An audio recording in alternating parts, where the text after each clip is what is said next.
नमस्कार दोस्तों, आपका फिर से स्वागत है पंचायती राज ट्यूटोरियल्स चैनल में।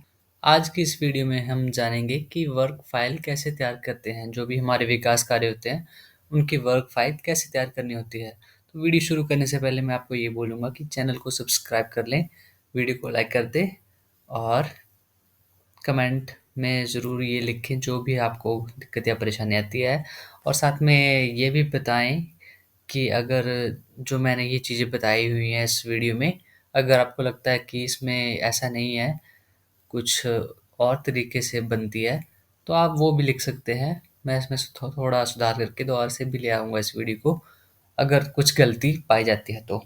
चलिए वीडियो को स्टार्ट करते हैं।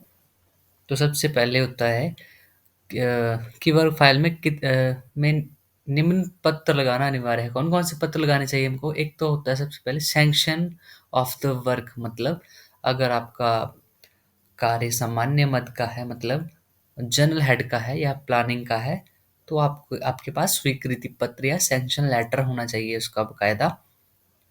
और अगर मनरेगा का कार्य है तो मनरेगा शेल्फ की एक कॉपी होनी चाहिए आपके पास, मतलब एक फोटोस्टेट कम से कम उस फाइल में लगाई होनी चाहिए जो दर्शाती हो कि कार्य किस कैटेगरी का है, category A B C D किस कैटेगरी का है, और उसका क्रमांक भी साथ में दिखना चाहिए। ठीक है, और वो किस पेज पे है ये भी। अगर कार्य 15th FC का है तो उसका शेल्फ की कॉपी आप वर्क कोड सहित लगा दें।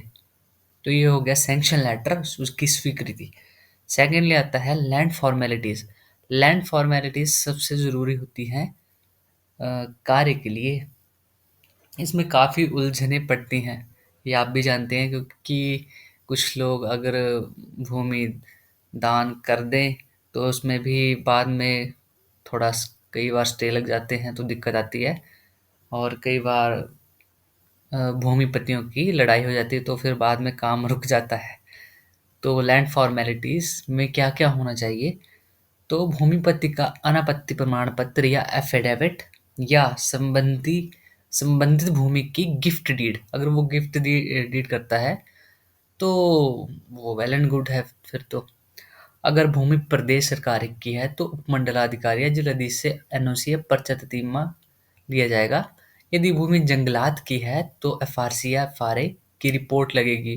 लेकिन एफआरए आप हर किसी काम के लिए नहीं लगा सकते हो। एफआरए कुछ ही कार्य के लिए लगाए जा सकते हैं, 9-10 कार्य हैं। इनकी मैं लिस्ट में एक अलग वीडियो में बताऊँगा एफआरए का कैसे-कैसे और कौन-कौन से वर्क हो सकते हैं। जैसे सामुदायिक काम हो सकते हैं, जैसे रोड, पुली का निर्माण, ऐसे-ऐसे काम हो सकते हैं। सभी वर्क्स नहीं हो सकते फॉरेस्ट लैंड में, है ना? तो ये हो गया। अब हम दूसरी टैब पे चलते हैं, दूसरी शीट पे। तो लैंड फॉर्मेलिटीज़ होगी। अब उसके बाद पर्चा या ततीमा। अब पर्चा जो होता है या जमाबंदी, वो पटवारी से हस्ताक्षरित होनी चाहिए और लेटेस्ट होनी चाहिए। 6 मंथ से पहले की होनी चाहिए। 6 मंथ बाद की अगर होगी तो वो नहीं चलेगी। जैसे आपकी परिवार नकल होती है ना, 6 मंथ की, वही वैलिड होती है। क्योंकि आप जानते हैं 6 मंथ इसलिए रखे होते हैं क्योंकि उसमें करेक्शन टाइम टू टाइम होती रहती है, क्योंकि डेथ हो रही है, बर्थ हो रही है। परिवार में हम जैसे करेक्शन करते हैं तो नकल की दुरुस्ती होती है, वैसे ही पटवारी के पास इंतकाल या जो भी है दर्ज होता है, तक़सीम वगैरह होती है, तो पटवारी भी अपना जो भी है इसकी मेंटेनेंस करते, ऑनलाइन भी और ऑफलाइन भी करते हैं, इसलिए 6 मंथ का समय दिया होता होता है ना। तो अगर भूमि प्रदेश सरकार की है, भूमि प्रदेश सरकार की तो नहीं है। अगर है तो क्रम संख्या 2 को फॉलो करें। जो मैंने क्रम संख्या 2 मैंने बताई है ना कि डीसी साहब या एसडीएम से पट्टिमा लिया जाएगा या एनओसी ली जाएगी ना। भूमि खुदरुद रफ्तान मलकियत सरकार है, मतलब अगर पर्चे पर लिखा हुआ है कि प्रदेश सरकार है तो नंबर 2 को फॉलो करना है हमने। अगर भूमि पे पर्चे पे लिखा हुआ है कि प्रदेश सरकार और साथ में लिखा होगा खुदरुद रफ्तान मलकियत सरकार, तो इसका मतलब है कि आपको एफआरए का या एफआरसी की रिपोर्ट साथ में लगवानी पड़ेगी डीएफओ से अनुमति लेकर, है ना? फिर ही आप इसको एनओसी के रूम में मतलब लेके कार्य कर सकते हैं, ठीक है? जमाबंदी पर भूमि मालिक का नाम होना चाहिए, अगर वो इंडिविजुअल काम या सामुदायिक काम है तो अगर उनका नाम है तो ठीक है।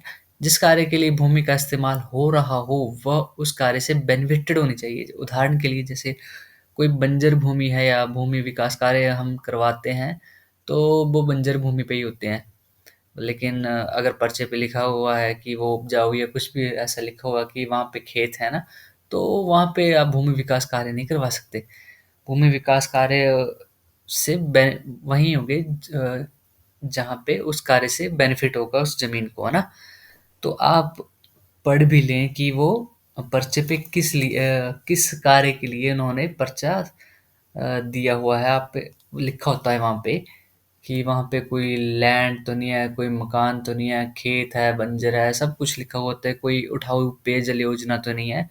तो आप पर्चे को भी पढ़ लें साथ में, है ना। और टीए साहिबान को भी आप दे सकते हैं, वो भी आपको बता सकते हैं कि किस किस कार्य पे क्या क्या काम हो सकते हैं जमीन पे, है ना। अब ये हो गया। अब अगली टैब पे चलते हैं ना। पर्चे पर एक से ज्यादा भूमि मालिकों के अगर नाम होंगे तो वह भूमि मुस्तरिका भूमि है। ऐसे केस में आप अनापत्ति प्रमाण पत्र या एफिडेविट जब लेते हैं तो सभी के हस्ताक्षर आवश्यक रूप से करवाने होते हैं। अगर कोई ना करे तो कार्य शुरू नहीं करना चाहिए आपको, ठीक है। तो आपको कार्य शुरू नहीं करना है। हाँ, इसके अलावा पटवारी कुछ पर्चों पर नोट भी देते हैं कि इस भूमि की तकसीम हो चुकी है, वो भूमि व्यक्ति के नाम हो चुकी है। तो इसका मतलब ये होता है कि भूमि व्यक्ति के नाम तो हो चुकी है लेकिन ऑनलाइन नहीं हुई है। ऐसे में आप भूमि मालिक से अनापत्ति लेकर कार्य शुरू कर सकते हैं, मतलब, है ना।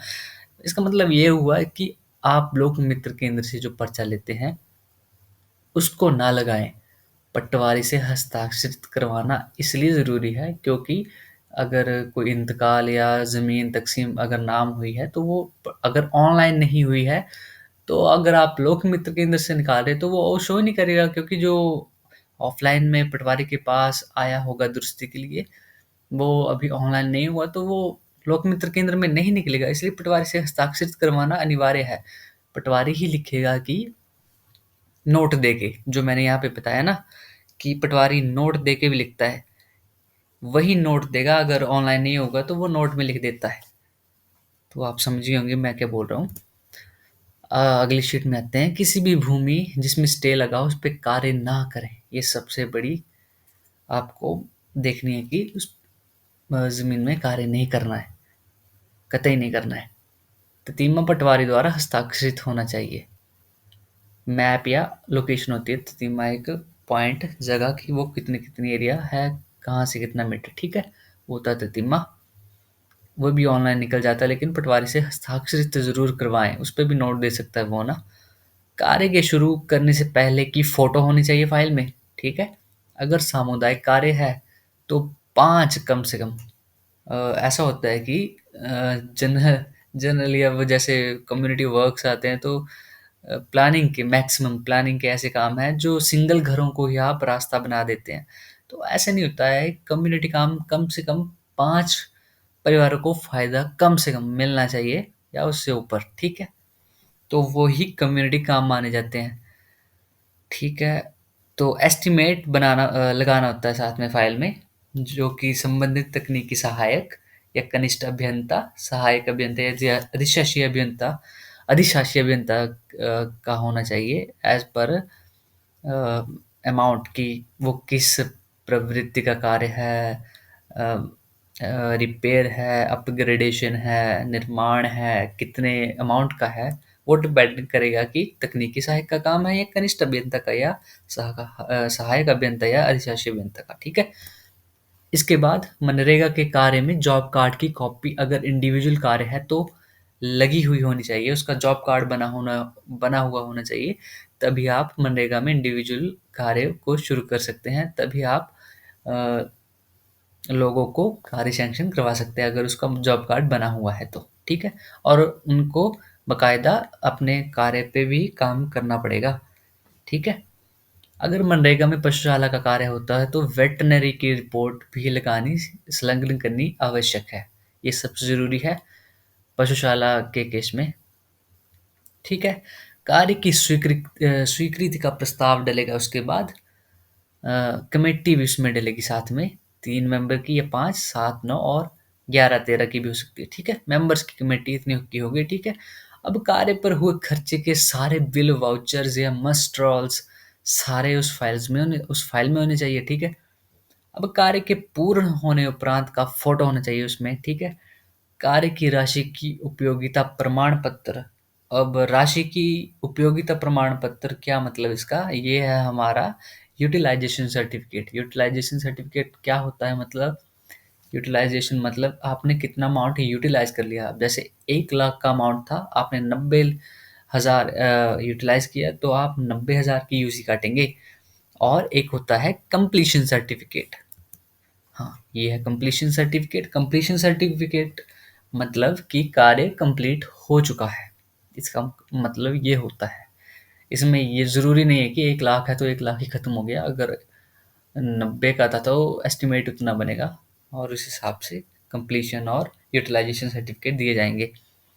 नाउ इसके अलावा आप इंडेक्स बनाएं, वो पेजिंग करें जो भी आपके बिल वाउचर मस्टॉल्स हैं उन पे नंबर बार अंकित करें नंबर्स, ताकि आपको लग जाए पता कि कौन से पेज पे कौन सा पत्र या जो भी है, ठीक है। और इसके अलावा आप ये भी, हाँ, ये लगाना ज़रूरी होता फाइल पे ऊपर, नरेगा की फाइल के ऊपर एनेक्जर। तो इसमें महात्मा गांधी का ये जो स्टेट आपने डाले, डिस्ट्रिक्ट डालनी है, name of the work, sanction, year of sanction डालना है, serial number of the work in approved shelf, shelf में जो नंबर होगा category A B C D, और सीरियल नंबर लिख देना साथ में, लोकेशन किस विलेज में है, ब्लॉक, सारा ये सारा भरना है आपने। प्रोजेक्ट या इम्प्लीमेंटिंग एजेंसी, ये ग्राम पंचायत ही आएगी क्योंकि ग्राम पंचायत करवा रही है तो ग्राम पंचायत, ठीक है। नाउ अगर कोई और डिपार्टमेंट करवा रहा है जैसे पीडब्ल्यूडी, तो पीडब्ल्यूडी लिखना है, ठीक है, फाइल पे। वर्क कैटेगरी कौन सी कैटेगरी का है, ठीक है, आई एफ या एल डी जो भी है उसके हिसाब से आप लिखते हैं। साथ में आप कोड भी लिख सकते हैं। ना वर्क स्टार्ट डेट, कब से पहला मस्टॉल स्टार्ट हुआ, कब मस्टॉल एंड हुआ, ठीक है, अंतिम स्टॉल एंड हुआ। नाउ एस्टिमेटेड कॉस्ट, जो तकनीकी सहायक द्वारा एस्टिमेट बनाया हुआ है उसकी एस्टिमेटेड कॉस्ट यहाँ पे लिख सकते हैं आप। फ्रॉम मनरेगा फंड्स में कितना अमाउंट है, और कन्वर्जेंस में अगर आपने रखा हुआ है तो वो भी अमाउंट यहाँ पे बताना पड़ेगा आपको, और किस सेल में वो सारा लिख दें। Expenditure, now from MNREGA funds में कितना एक्सपेंडिचर किया, और अगर कन्वर्जेंस में है, अन्य मदों से है, तो वहाँ से कितना एक्सपेंडिचर किया आपने, ठीक है। Geo tagging of the asset, asset ID आपने लिखनी है, और जीपीएस लोकेशन आपने वहाँ पे लिख देनी है, ठीक है। जीपीएस लोकेशन आराम से मिल जाती है आपको मैप से, या आपकी जो भी ऐप हैं उनसे मिल जाती है। Now name of the GRS लिखना है, कौन सा जीआरएस इस वर्क को एग्जीक्यूट कर रहा है, और name of the T A J या बीएफटी जो भी है ना।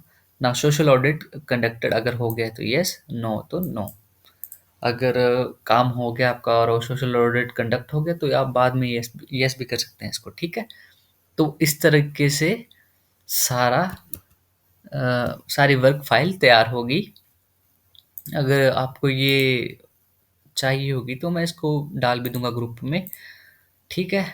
तो आज की वीडियो यही थी कि किस तरीके से आप वर्क फाइल विकास कार्यों की तैयार कर सकते हैं, उसमें क्या क्या चीज़ें होनी चाहिए और क्या क्या आपने देखना होता है, ठीक है। तो आज की वीडियो इतनी ही। अगर मेरे से कोई त्रुटि हुई है बताने में या फिर कोई चीज़ गलत है तो आप मुझे बता सकते हैं कमेंट सेक्शन में, और वीडियो को लाइक कर दें, चैनल को सब्सक्राइब कर दें, और जो भी दिक्कत परेशानी आती है कमेंट बॉक्स में ज़रूर लिखें। नेक्स्ट वीडियो मेरे ख्याल से बजट पे होगी, अ, तो बजट के बारे में बताया जाएगा। सो धन्यवाद, जय हिंद, जय भारत।